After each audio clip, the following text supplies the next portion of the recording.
Buenos días, a nombre de Pronabec les damos la bienvenida a esta edición de la Feria Universitaria Beca Generación del Bicentenario.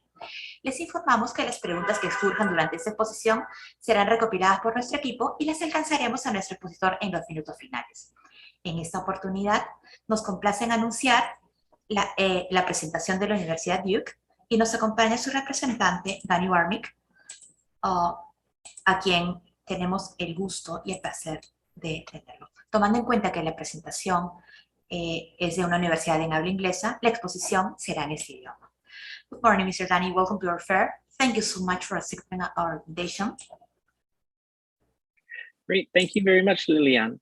I really appreciate you guys joining me today to hear a little bit about the MIDP program, the Master of International Development Policy program at Duke University. And as you can see on this slide, here is a picture of our campus, which is situated in North Carolina, which is the halfway point between New York City and Miami. And you see here a quote that the founder of the Sanford School of Public Policy, Terry Sanford, often used, which was achieve outrageous ambition. And what he means by that is that in a public policy school, you are creating goals and aspirations for making the world a better place. And then you come to places like Duke and to the Sanford School to gain the tools and the knowledge to really make that happen. So things that other people say, oh, you cannot do this, you cannot improve the situation, you get the knowledge and the skill sets, and then you go on forward and make it happen in your community. So I'm going to talk today primarily about the Master of International Development Policy program that we offer in the Sanford School, which is a unique program in that it is a mid-career program. So we welcome students who generally have 5 or more years of work experience into our program. We specifically seek out people who have been working for a few years and bring with them knowledge from development or from the private sector or government sectors with them to the classroom. So they're not just reacting to readings, but they are actually debating and engaging in deep conversations with faculty and with their classmates. One of the strengths of our programs is our diverse cohorts. And we understand diversity, or when we talk about our diverse cohorts, we mean it in multiple different ways. We have students from all over the world. So we currently have 46 MIDP fellows. We call our students fellows in our program. And these 46 fellows come from over 20 different countries. So we have a very geographically diverse group. We like to think of it almost as a mini model UN. We also are very diverse in our areas of interest and in our background. So you have people who have worked for many, many years in their country governments at the national, local, or district level. We have people who have worked for civil society networks for many, many years on various topics, from peace and conflict resolution to export diversification to gender empowerment and gender equality. But we also have people who are looking to do a career change. So they've worked in the private sector or in a technical field for many, many years, and now they're wanting to take this technical expertise and apply it to the policy world. So you will be part of a very diverse community and get to hear and learn from people who have many different ideas and many different viewpoints than what you currently have. A key strength of our program is our flexible curriculum. So we do have a set of core courses, which I will discuss in a minute. But beyond that, we really let students work with a faculty advisor or a faculty mentor to select courses across the university that really help them meet their objectives and their goals for while they're at Duke. Our faculty, speaking of them, are very world-renowned and highly respected. Many of them are career or what we call tenure track faculty members. So they have worked for many, many years after their PhD studies in universities, teaching and doing research, and they're seen as thought leaders in their field. And a second group of faculty are known as professors of the practice. So these are faculty members who, after graduate studies, went to work for leading international organizations like the UN or the World Bank, or as advisors to country governments. And now, as a second career, they've come to Duke to teach the next generation of development practitioners best practices and knowledge, and to impart their experiences so that the next generation can continue working to make the world a better place. Finally, we offer personalized services. We are a small program, as I mentioned. We generally welcome in between 30 and 50 students every year. And so as a result, we're able to offer individualized or customized services that you might not see in other program policy schools where cohorts are 2 to 5 times our size. So for example, we have a full-time director of writing and communication services who will help you not only with English language and writing, but also with how to structure papers or presentations to make them as strong and as convincing as possible. We have a full-time director of global careers who will advise you on how to craft a CV or a resume, design cover letters, and engage in internship and job searches and networking to really set yourself up for a long and successful career in international development. We have a full-time dedicated office at Duke University to visa questions and issues. So they will handle the processing of an I-20 DS 2019. They will answer any questions you have about visa regulations given your specific circumstances. And finally, we offer one-on-one faculty mentoring. So a faculty member will meet with you every semester while you're registering for classes to be sure that you're taking the courses that best align with your goals. So going back a little bit to our flexible curriculum, as you can see here, we do have a few core curriculum. I'm going to focus on primarily on the top box, which is our 2-year program. But I do have the 1-year program here as well for those that are interested and meet our admissions requirements for the 1-year course of study. But for the 2-year program, it consists of 48 credits. And we do have a required course in policy analysis, which is 3 credits, and empirical analysis, which is statistics, which is also 3 credits, and 2 required economics courses. So you'll take 1 your first semester and 1 your third. We also have a set of required practicums, 1 on your master's project, which is a culminating paper that you will write during the MIDP program. And you will it'll cover 3 credits in total, but you'll space them out over the course of your 2nd year, and practicums on writing, presentation, and career prep. Beyond that, you really do have electives that you're able to pick the best that Duke has to offer and what aligns well with your interests. So Duke is very, very strong in multiple areas, from peace and conflict resolution to energy and environmental studies to applied economics. Political economy is one of our current strengths as well. Public financial management, social policy, global health, we are very strong in a lot of areas that are related to development. So to help you and to help guide you through your time here at Duke and through your electives, in addition to a faculty mentor, we offer multiple areas of focus. These do not have any required courses, with the exception of the International Taxation and Public Financial Management track, but are really designed to help us better guide you and help you organize while you're here. So we have an area of focus in social policy, which includes global health and gender equality. 1 on applied economics, which looks at privatization, export diversification, fiscal markets. Development management and governance, which looks at impact evaluation, monitoring and evaluation, project management, those type of things. Peace and conflict resolution.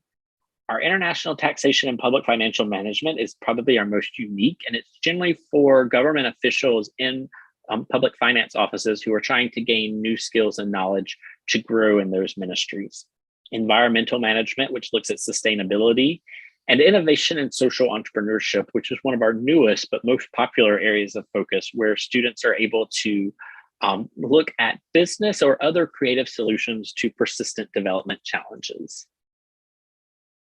As I mentioned, in the 2-year program, between year 1 and 2, you will do a summer internship, which are oftentimes paid, but if they are not, the Sanford School does have summer funds available to help support you. And our students do them in a variety of sectors. You can see in the top of the slide, the graph that shows our placement over time, from international organizations like the World Bank or the UN, to the NGO, nonprofits, private sector, government, think tanks, and academia. So really, we run the gamut, and it really aligns with what are the future goals of students. Many of our students do their internship in Washington, D.C. They want the chance to live in the Washington area and experience working for a US-based organization for a summer. Others use it as an opportunity to return home and work for an organization in their home country and have a chance to reconnect with family and friends. And still third, some whose visas allow go to a third location. So we had one student from Latin America several years ago who was interested in sustainable tourism. And so she had looked at it from the US context, she had looked at it from the Latin American context. And so she actually went to Nepal and worked with an NGO that was engaging in sustainable tourism to get yet a third perspective and a third exposure to the ways that policies can help promote that industry. So as I mentioned, the culminating project that you will have when you're in the MIDP is a master's project. And as you can see here, they are very, very broad, everything from workplace discrimination in Peru to civil service reform in Mexico to improving labor market for disabled populations in Egypt. So you really get a wide variety of different ideas and lessons. Here's another one from last year that also focused on Peru of export diversification and economic growth. So we really do have a wide variety of topics, and our faculty have a wide array of expertise. So whatever it is within development that you're interested in, most likely you're going to be able to connect with someone who has expertise and networks and really gain a deep knowledge while you're here. A little bit about our application process. We have a priority deadline of January 5th, which we ask for everyone who wants to be considered for internal or MIDP scholarships to try to apply by that deadline. We do offer rolling admissions after that as our space allows, with a deadline, final deadline of April 15th to give us time to process all of the visa paperwork. Our application is completely online, so you would go to our website and go into our application portal to complete the application and pay the $80 application fee. And we do ask for various supplemental material. So a copy of your CV or resume, English language test scores, and you can see we accept a variety, and you can see the minimum scores here, a 7 for IELTS and 90 for TOEFL, 115 for Duolingo, or a Pearson of 64. Electronic transcripts for any university that you've studied in. A statement of purpose where you outline what it is that you are passionate about pursuing or learning while you're here, and how a Duke education will help you achieve your career goals. 3 letters of recommendation, and a short 1 to 2 minute video essay where you explain what development means to you, so that we get to actually meet you virtually during the admissions process. So given the time that we have left, I do want to show just 2 other things. I'm going to skip a few of my slides. First of all, employment upon graduation. Many students are wondering, what is the employment situation after they graduate from the MIDP program? And most of our students, I would say 80%, do return to their home countries because that's where they're really wanting to make a meaningful impact, and they're passionate about working in their local communities. Of those, overwhelmingly, the majority go into government positions. That's sort of a selection bias, and that many of our students are already working for governments, and so they're returning to their offices just in new positions. The next 3 highest, and they're all pretty equal, are a mixture between international organizations like the World Bank or the UN. We have had 2 graduates from Peru that are personal friends, and I'm guessing there are more, who upon completion have gone to work for the World Bank, one based out of Washington, DC, and one in Lima. Others that are going to go and work for local or international NGO networks like Save the Children, and then a few that go into the private sector working in consulting and corporate social responsibility offices. We do have a small percentage, roughly 8%, who do go on to pursue other ventures. So they might work for a university, they might engage in doctoral studies, they might work for a think tank. But generally, people will work in the civil society, private sector, international organizations, or governments upon completion. And the last thing I want to mention before we open it up for questions is I wanted to show a map of our alumni network. So the MIDP has been a program since the early 90s, so relatively short in terms of academic programs, but we have an impressive alumni base of over 1,000 alumni, and they span the globe. They are represented in 107 different countries, and I'm excited to say in May, when we graduate our next cohort, we'll add 1 or 2 other countries to this list. And you can see here by the shades of blue, anything shaded blue is a country where we have alumni who are currently working or who come from these countries. And the darker the blue, the more representation of our alumni network. So you can see South Korea is the darkest blue. They were one of our first formal partnerships. And so we have representatives from their government as well as the Indian government who come every year. But beyond that, we are very diverse. We don't have a strong representation in any one country or region, which really helps to show the fact that you are going to be part of a global community of development scholars and development practitioners who will be able to provide insights from across the globe on numerous topics as you go on through your career. And they're very active. We have very active LinkedIn and Facebook groups where people will post talking about things they're working on or challenges and seek out advice from their cohorts and from others in the MIDP community. So with that, I want to thank you all. I'm going to stop sharing my screen and I'm happy to answer any questions that you may have. So the first one that I see is the question about the electronic registries. So I'm assuming that that would mean our application process. And so the way that that would work, like I said, there is an application website that you would go to. And from there, you will create a password and account and all of the application will be online. You don't have to submit anything via mail for the application process. You will, once you are accepted.